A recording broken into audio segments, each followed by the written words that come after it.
APU. American Public University is proud to present The Everyday Scholar.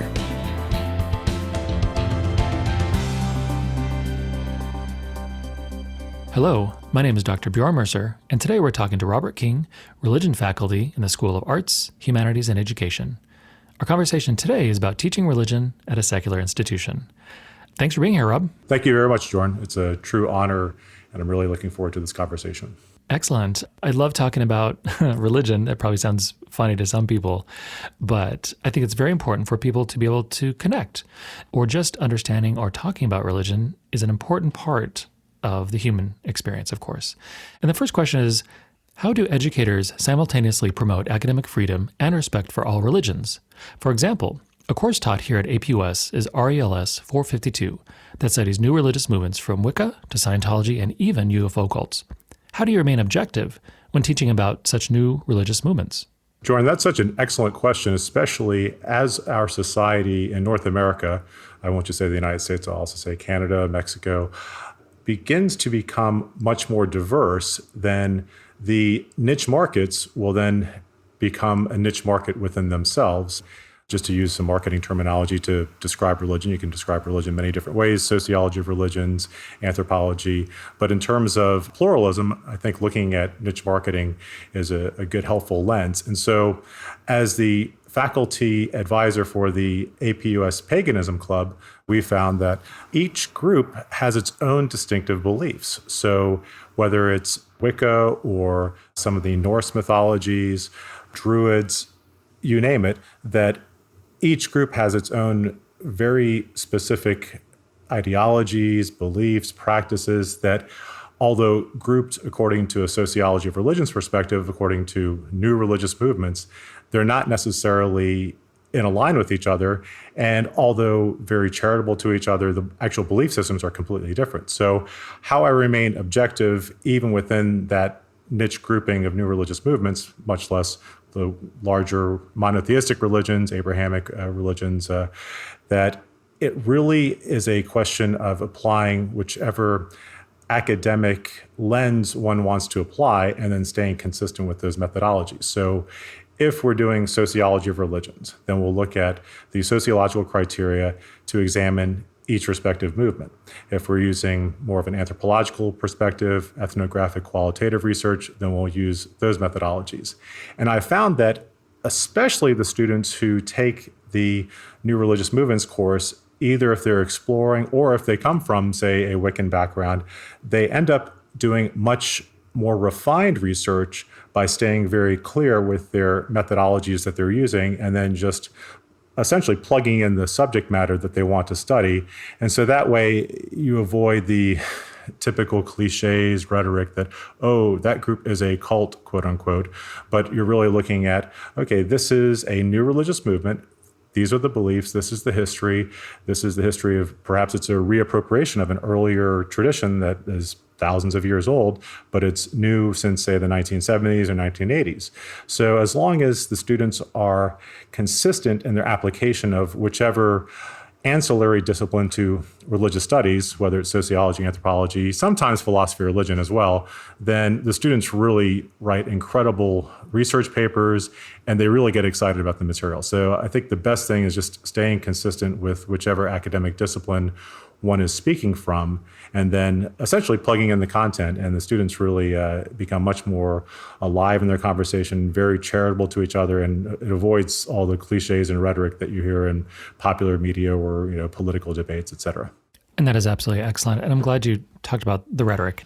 I think oftentimes when you listen to media is both wonderful and disappointing at the same time. But as a side question, can you please describe what you mean by a cult, and then a new religious movement, and then paganism? Because the term pagan has thrown around so much, and I think that discounts what people believed in the past, if that makes sense. That's an excellent set of questions, Bjorn. I kind of had to chuckle because the original term pagan, I'll start with the oldest term, actually just referred to country dweller, say in Latin.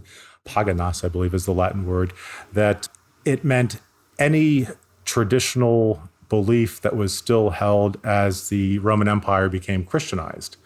So that's a very large category. It's kind of like the ancient Greeks. They'd refer to anyone who was non-Greek as barbarian. And it didn't necessarily mean anything pejorative, but it just meant that to the Greek ear, all they heard from, say, I don't know, just north of Macedonia and any other people group, Germanic groups, I guess, Huns, which became the Magyars later, were words that sounded like bar, bar, bar, bar. So it became barbarian, but the original term just referred to non-Greek. So in a similar way, as the Roman Empire became Christianized, pagan just essentially meant country dweller who still held to cling to the old polytheistic Roman belief system.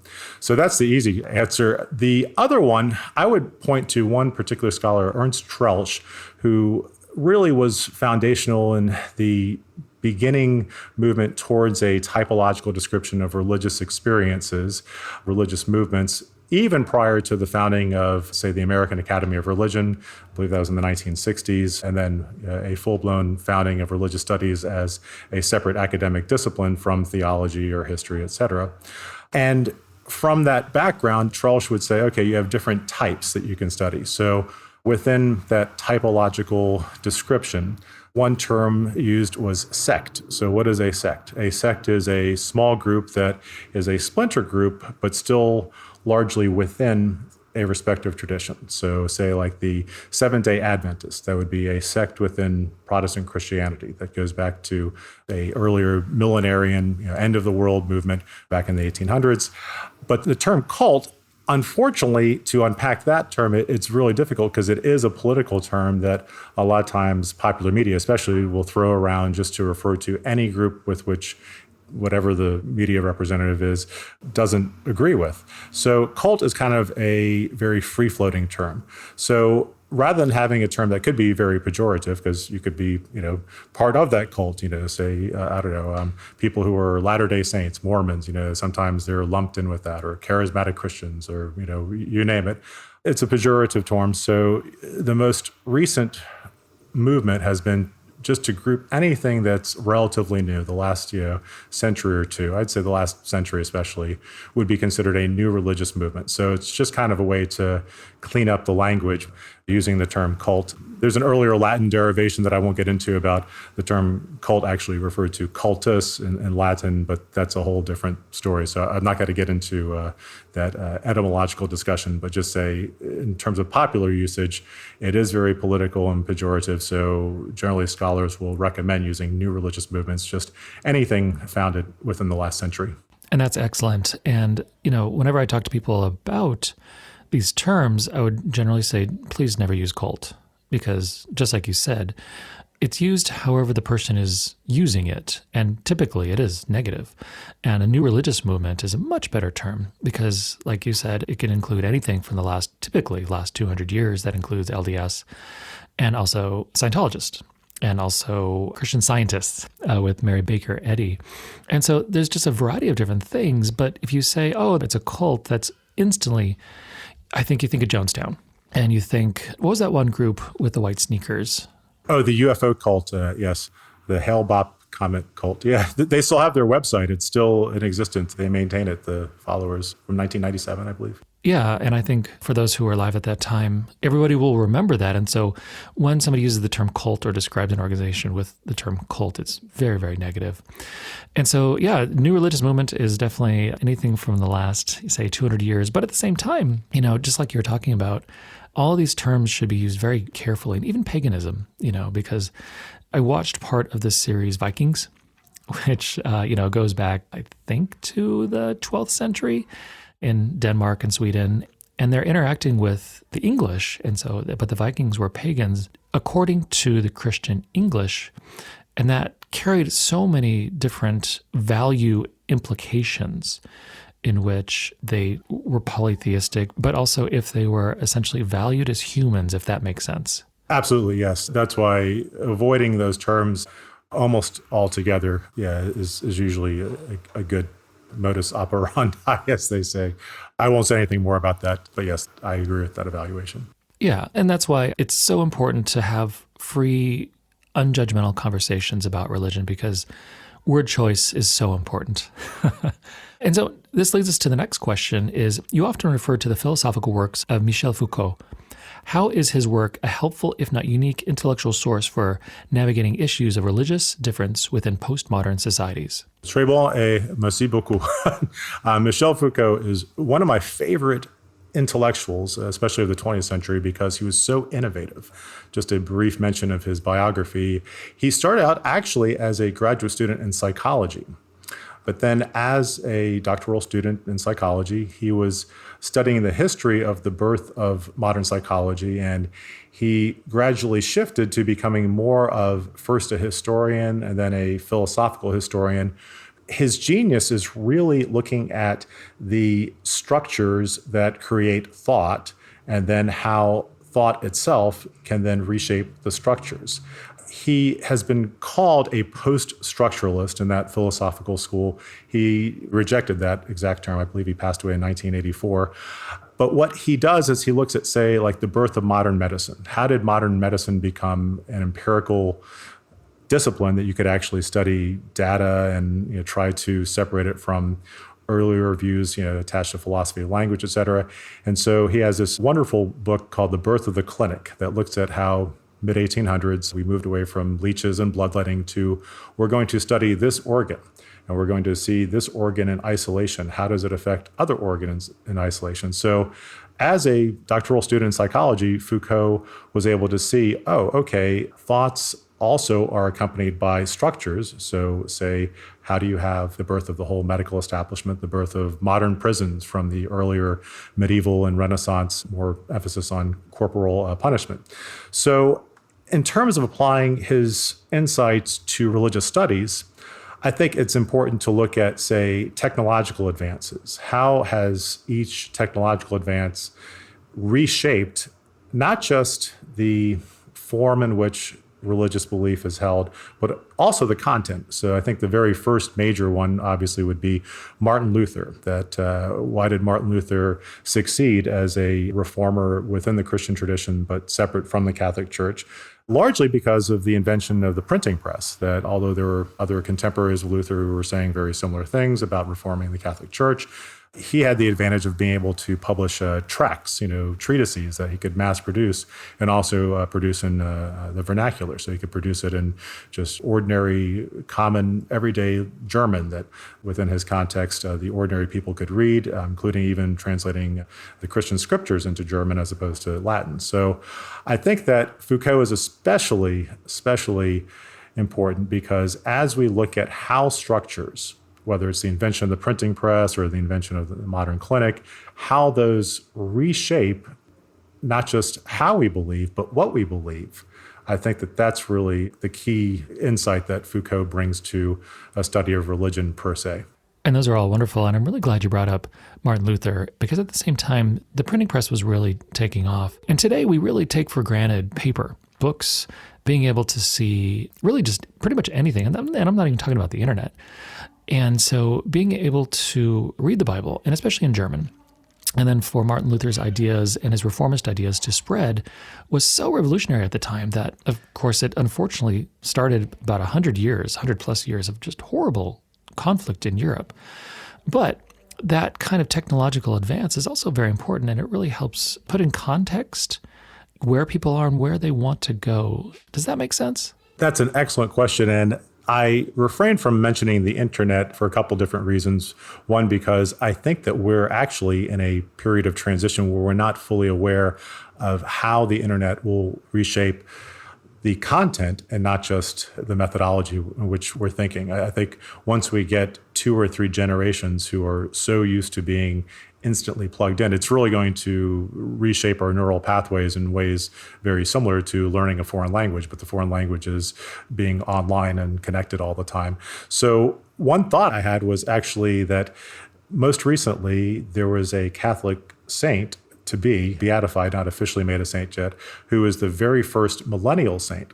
And he was an Italian teenager, died at age 15, but just very devout as a child. And so on his own, he invented his own website, how to present the Catholic Church within his context on the internet. And now I think he's moved closer to becoming actually named as a saint, the very first millennial saint. And so he's, part of that earliest adopter generation. I think I'm an early adopter for someone who's, 49 years old and the X generation, as they say, that I think we're really going to see a change in not just the expression of religious belief, but the actual content once we get this full paradigm shift that we're really in the middle of. We might be past the crescendo of it, but I think once we get 2 or 3 generations who've been fully immersed as digital natives, as they say, then we're going to see some revolutionary changes. I believe we're seeing it right now as well. And that's a really, really great comment on that. And it really makes me think about back during Martin Luther's time, the ones who could read were the educated, the nobility, and plus the priests. And the average person really couldn't read at that time. And so by having books, and for the average person who could read to be able to then read the Bible, really opened up new opportunities in a culture that hadn't had that opportunity before, because at that point, the Word of God came through the Catholic Church, which then went to the people. And so, like you were talking about with the internet, it's interesting where literacy rates today are pretty much universal. And so the internet, you're literally able to find pretty much anything you want. So if you want to read the Bible, it's there. But then at the same time, I'm curious to see if it also somewhat fragments into people focusing on just certain elements of the Bible and just kind of focusing on that. And then other people who take a very holistic point of religion and then kind of study everything. So kind of 2 camps, of course, there's always a middle, where one side is like studying everything and even kind of like religious studies. And the other side is really just focusing on what they are really focused on, going into like the more sect version of a faith, if that makes sense. Yes, absolutely. The self-selection aspect of the internet especially, I think, is going to produce an increasing diversity and diversity within diversity of viewpoints. And so I think that ultimately there will be dominant groups. So you might have sort of a general, say, evangelical Protestantism that might not necessarily be growing, but it's a general blanket. But within that, you're going to have a lot of diversity. I think the publication of the Da Vinci Code, famous Dan Brown novel, I think it's become, a number of movies as well, that I think that's been inculcated into what were earlier very traditional Protestant beliefs, that now you might have some very interesting offshoots that would be much more within the sect category, but say within, your ordinary Baptist or Methodist church, individual members might actually believe, some quite interesting new things. And I think it's going to be that self-selection aspect that's just intrinsic to the internet and the growth of media. And I'm really glad you mentioned the self-selection because you're able to explain it much better than I could, so I apologize.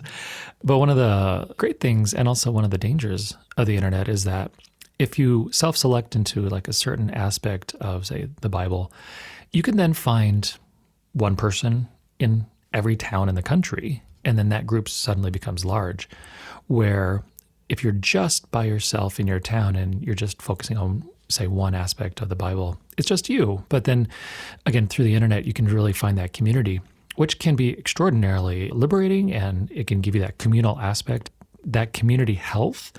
But at the same time, it could also promote and prompt negative behaviors that are detrimental to one's own personal health. So it's a really great comment on that, Rob. Thank you very much, Jordan. Yeah, absolutely. I think a healthy interplay between a connection to a concrete local community and also use of the media, social media, internet, and having that interplay, I think that's really essential. That one can have groups that are, say, too closed off. There's not very many of them, mostly more earlier 1800s Amish, but they seem to be functioning quite well. They're against technology per se. But I think Yes, you could definitely be sort of very atomized and only connected to the people, say, halfway across the world who believe your exact version of whatever it is. So, yeah, a healthy interaction between local community and then use of social media. I think that's probably healthiest holistically for each individual and community, yeah, within whatever religious tradition that they're in. Perfect. And today we're speaking with Robert King, and we'll be right back after a short break. At American Public University, we believe that higher education can unlock higher purpose.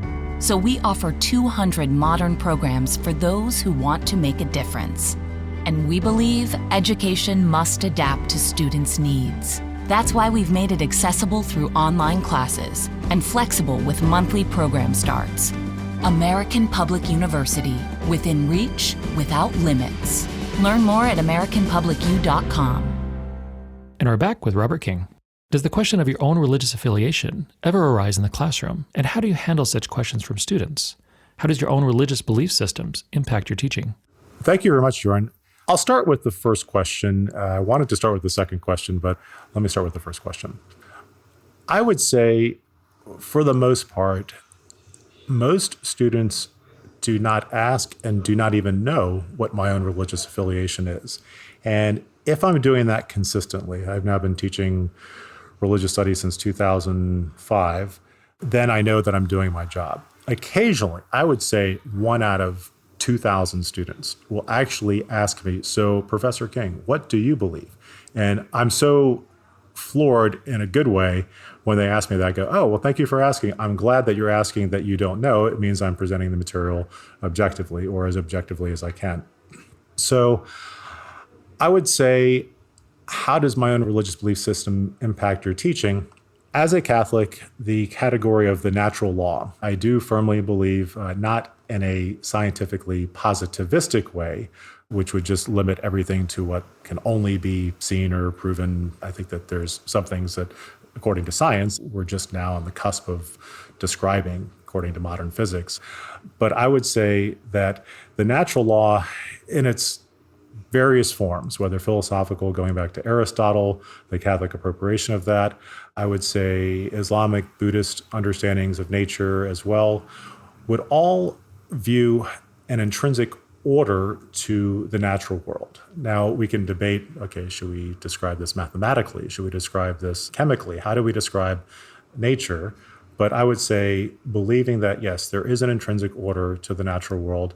And also viewing the world here, I will say that my own perspective is not pantheistic, that divinity rests within nature, but that divinity is somehow separate from nature. So that nature is somehow on its own. I wouldn't necessarily say completely on its own. The 1700s, founding of the United States, the deist philosophical school that God is just a clockmaker and he sort of lets nature go on its own. I don't necessarily believe that, but I would say my own belief system as firmly within the natural law camp would then impact my ability to teach according to a number of different ancillary disciplines. So sometimes if the subject matter warrants it, I'll say, okay, let's look at this from a sociology of religions perspective. Okay, let's look at this from an anthropological or ethnographic lens. And then occasionally, okay, let's look at this more from a history of philosophy perspective, how philosophical trends shifted the way we view this material. But I would definitely say broadly construed within the natural law tradition, which ironically enough is transcendent to many of the different world religions, which would be more on the theistic side as opposed to pantheistic. So nature is separate from divinity, and therefore we can study it, and it opens up a lot of room to interact and learn from other religious traditions. And that's wonderful. Thank you for sharing. And being able to learn from other religions and cultural aspects of religion, I think is very important. In today's world, we interact with the world, and there's no way of getting away from that. And it's not like the olden days when, say, the French would interact with the English, and then they'd have some dealings with the Italians, and then they would know about the Arabs and all the empires of Islam. And then there was China way over there, but you would never interact with that because you could only travel based on walking or ship or pony. And so today we literally have to interact with the world, and being able to learn from other people. It doesn't mean that you're throwing out everything you know or your own cultural heritage, but you're just learning from other people. And it reminded me when I used to teach in the classroom, I used to really love not giving anything away so students wouldn't know my political affiliation. And I'd also keep whatever my religious affiliation was under wraps, because at the end of the day, I wanted them to guess, because just like you said, I don't want to inadvertently influence them. And do you find that it's easy to inadvertently influence students? And when I'm talking students, I'm talking about adult students in higher education. Is it easy to inadvertently influence students, especially theologically? Absolutely, Bjorn. And here, I think that making sure that the presentation of the materials is as broad as is possible within a single course, that it's typologically presented in a way that's not determining what the outcome is prior to even presenting the material. So like I mentioned, the use of the term sect. If one begins with the term, then suddenly any content presented after that would put it in that sect group. So really looking at any data from the ground up. So whether it's grounded theory or ethnographic, all the different schools within qualitative research, I think that that's essential to avoid inadvertently slipping in one's political views or religious views. Ironically enough, I've actually found it's, especially in today's climate, less about specific religious beliefs, but I really have found a much heavier emphasis upon one's political affiliations, and it becomes sort of a yes or no, or, very binary, which reduces everything down to, did you vote Democrat or Republican in our setting, which I think it's very, very essential to not do that. And the way to get around that is to just start with the data itself and allow the data to create its own categories. So that it's the best way. I think it's not necessarily completely impossible, but I think it's very, very difficult for any faculty member to not allow his or her views to slip in when teaching. So, but the best thing is to use qualitative methods like grounded theory or ethnographic research, where you allow the categories to arise from the data rather than starting with the categories. Excellent. And to me, this perspective gives places like APU, AMU, here at APUS, kind of an advantage. I know that I'm making a qualitative statement there, but we're not pushing anything on anybody, but we really want to expose students to the wide variety of different thoughts out there, and then let them make their own decisions. And that's one of the great things about the contemporary world, is that there's so many things out there that it's really about making your own decision. And that really leads us to the last question. You recently gave a conference presentation at the Florida Theological Librarians Conference at St. Leo's University. What role do librarians and class materials staff play in helping to ensure more objective presentations of religious subject matter, whether traditional world religions or new religious movements? Jordan, thank you very much. And I thank all the different universities here in Florida that promote excellence in scholarship across the board, of which, since I teach religious studies, the Florida Theological Librarians Conference would be the primary aspect of that. I found that librarians and class material staff, as they are talking more directly with faculty members, program directors like yourself, course designers, course revisers, and having that ongoing dialogue and community of practice, then the materials become much more robust, much more diversified, and I think much more representative of the entire span of what we can teach as any given faculty member or institution, then also much more objective. So one example, it was about a decade ago or so, I was doing some research on a very little-known civil war in Mexico, La Cristiada. It was a time of upheaval in Mexico where it was kind of a toned-down version of the Bolshevik Revolution in Russia. So Mexico was on the verge of becoming some form of, Marxist communist society, and it was a bloody civil war that to this day is actually somewhat repressed. Mexico, they don't like to talk about this history. It's a little bit embarrassing that all this happened. But if you do the research, it's all there. I watched this movie, a great movie with Peter O'Toole and Eva Longoria called For Greater Glory. It was all about this very lesser known time in Mexican history, and it was, I think, the most expensive movie ever made in Mexico within the Mexican context. And as I was doing this research to do a conference presentation on just religious historiography, how do you tell a story that's been submerged under layers and layers of 20th century history, I reached out to a good friend, Phil O'Neill, the senior reference librarian at Barry University, Miami Shores, and although I was not able to use the voluminous resources that he sent me, I think it was about 13 to 16 books, all written in Spanish, never actually translated into English, which is why we don't really know much about this conflict in Mexican history. Although I wasn't able to use all of that material, it greatly transformed my vision to see what is possible and what is out there. I had one other example. Way back when I was a PhD student at the University of Notre Dame, I did a paper in a St. Augustine course on use of medical terminology in St. Augustine. And I said, okay, this is very frequent attestation. I was just giving kind of a rhetorical analysis of the text and just pointing towards perhaps, some influence by Hippocratic sources. And I left it at that. It was just your standard PhD seminar, 10 to 15 page paper. But then afterwards, although the professor was quite enamored by it, he thought, okay, this is very interesting. I didn't have the time to do that. That's a whole dissertation. It wasn't until 2008, I was doing an open search and I found that someone had done that exact dissertation from I guess it was the University of British Columbia on St. Augustine's interactions with Hippocratic medical theorists and how it really was fully present within St. Augustine per se, much more so than any of the Latin-speaking early church bishops and theologians of the time. So I think that's what's really exciting, although I'd say 80% at least of what we might receive from speaking with librarians and class material staff, we might not actually be able to use. It actually does expand our vision so that it might even result in, new courses or new programs of study. So I know that here at APUS, we're about to start some revised, not just courses, but also new programs of study. And I think that that's what's really exciting about talking with the librarians and the class material staff, that it just opens up entire new worlds to us that we would really not know even existed. And that's true. One of the, of course, great benefits of having libraries and online libraries is just the access to things. And especially with libraries today, they can acquire different books and different publications. And so literally the world is at your fingertips. And that's not like an internet thing, but it's really because there's certain information that are housed in databases that actually are not available just out on the internet.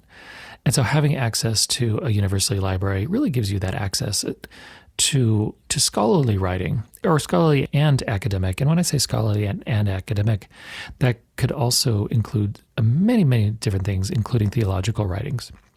Is there anything that you've discovered recently via the library that has really surprised you? That's an excellent question. I would say that what has most surprised me is the ability to very quickly collate not necessarily the highest level of references, I would say the highest overall quality. Because obviously we want to have the best, the most latest, and I try to stay completely up to date. I read many different journals, I read book reviews, but sometimes there's a little bit of a publishing lag time. So a book might come out in 2003, it's reviewed 2005, and then it becomes sort of part of the mainstream by 2007. So there is a little bit of a lag time with that. But I would say that overall, being able to make sure that we're within that quadrant, I would say of, the top 10, 15% of scholarship, that's what's been most exciting. We always want to strive for perfection. I guess Protestant reformer John Wesley said, we're always going on to perfection. He had a very specific meaning about that. But I think that just raising the overall quality so that everything is top tier. And then, we try to stay up to date, and the librarians they're going to know much more what's out there. They will know that most recent Oxford University Press book published on 4th century Trinitarian development or something like that we might not know. Even if we stay completely plugged in, they're going to know much more than we will. And I think that's what's really exciting is it keeps the overall class materials offerings at the highest tier. Excellent. And I completely agree. And at this point, had a great conversation. Thank you, Rob, for really talking about some interesting and important topics. Any final words? Bjorn, I would just say that as we are going through this transformation in perception, as Foucault would note, due to the internet, that like you do as a father, really, if we could pay attention to how our children and then, our adult students passing it on to their children, how they're learning to make judgments that are fair, critical, as unbiased as possible. And I think that's going to be a little bit countercultural in terms of inculcating skills that will be able to read whatever the media is saying and do so in a way that is fair-minded, not conspiratorial, not off in left field, but also just not taking everything at face value either. So I think it's going to be a period of transition that we're going to have to pass on to our children, our children's children, to learn how to use this new technology that's really reshaped our cognitive wiring, and it'll be fully felt, I think, by the time our children are raising their children. So I think that as we can pass that on, to be able to think critically in a way that is rigorous, but not off in left field, as they say. Excellent. And what you said is absolutely wonderful. And I can't really add to that because it was perfect. So I'd really like to thank you, Rob, for a great conversation today. And of course, today we are talking to Rob King, religion faculty in the School of Arts, Humanities, and Education. My name is Dr. Bjorn Mercer, and we are talking about teaching religion at secular institutions. For more information about our university, visit us at studyatapu.com. APU, American Public University.